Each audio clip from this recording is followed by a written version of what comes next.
Hi, welcome to this video today, which is all about Forex brokers and the myth that they actually are out to make you lose. And I've been a broker before. I was a broker for 15 years, and I worked basically in an offset broker, and I've worked at a market maker. And I can tell you that the Forex brokers do not deliberately hunt stops. If they're a regulated broker, I mean, obviously you'll get some unregulated brokers who are stealing money and so forth. But if you're dealing with a regulated broker, you have basically got a great opportunity to make money. But what you've got to do is think about how a broker operates. So if you know how a broker operates, it can lead you to success.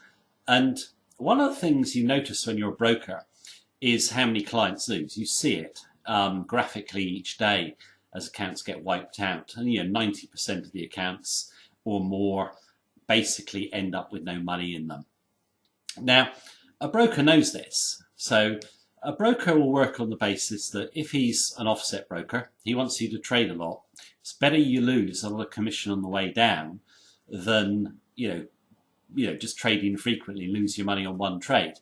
The house will make more money if you trade more frequently. And this is why you see Forex brokers promote day trading aggressively. They want you to day trade. They know you're going to, chances are that most traders are going to lose. They know the few sensible traders are going to be trading long term and they'll just get on with it. But your average naive trader will come in, he'll believe the myth that day trading and scalping makes money, and the broker will take advantage of this. And you'll often see, all day traders and scalpers welcome scalping robots. Well, of course they're going to be welcome. They're going to give the brokerage a lot of money. Now, if you take a market maker basically trades against the client. And you might be thinking, well, that is terrible. Well, it's not actually, because a lot of market makers will give you a better spread than an offset broker. And the reason for this is simple. He knows that he's going to get 90% of the money on his book. He doesn't need to cheat.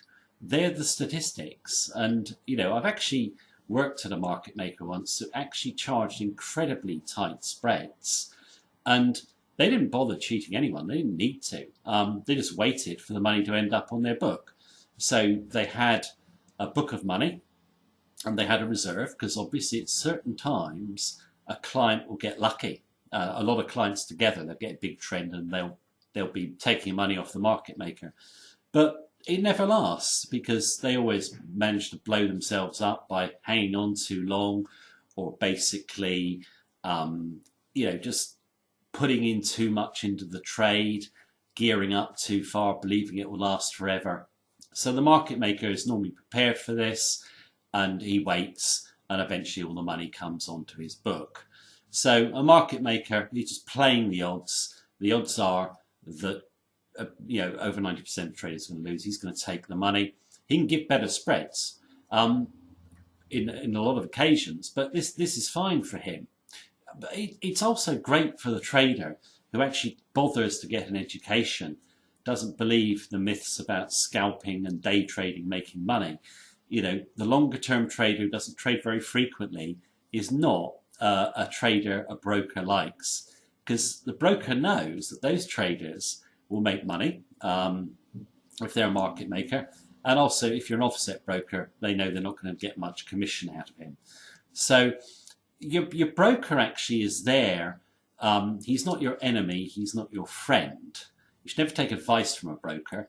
And don't believe that they're hunting your stops or cheating you if they're regulated. They're not in most circumstances, because they don't need to. It's just one of the statistics, a brutal statistic, that a high percentage of traders lose. But the good news is they lose for reasons that you can actually avoid. You don't have to day trade or scalp. You can trade longer term, and you can get yourself an education, not believe all the myths of easy money in Forex trading. Today, you get the same advantage as an institutional trader in terms of speed by trading online, which wasn't available, let's say 20 years ago, before the internet. And that's a huge advantage. It's it's a window to the market. The statistics are set. 90% of traders lose. It's up to you to beat the odds. When I see traders blaming brokers all the time, they should perhaps look at their strategies. You know, their strategy is probably wrong. They can't take responsibility for their actions, and they'll blame anyone they can, from the wife to the broker. So don't believe, you know, what you hear in forums and so on from losing traders. They lost because they were probably using the wrong strategy or trading in a manner which was going to see them lose anyway. Smart traders, get the right education. They trade very long term, and they tend to trade very infrequently, and they make money. I mean, it really is that simple. So, the brutal reality about Forex is, and we know it, it's a huge percentage of traders lose, but you can beat those. You can get into the 10%, beat the odds. You just have to get the education. You know, from perhaps if you've seen some of my videos, that simple trading systems work best. If you're patient, focus on the long term, your broker will actually be giving you a great window to the market and an opportunity to make money, and it's up to you to make the most of that opportunity. Thank you very much for watching me, and I'll speak to you soon. Take care.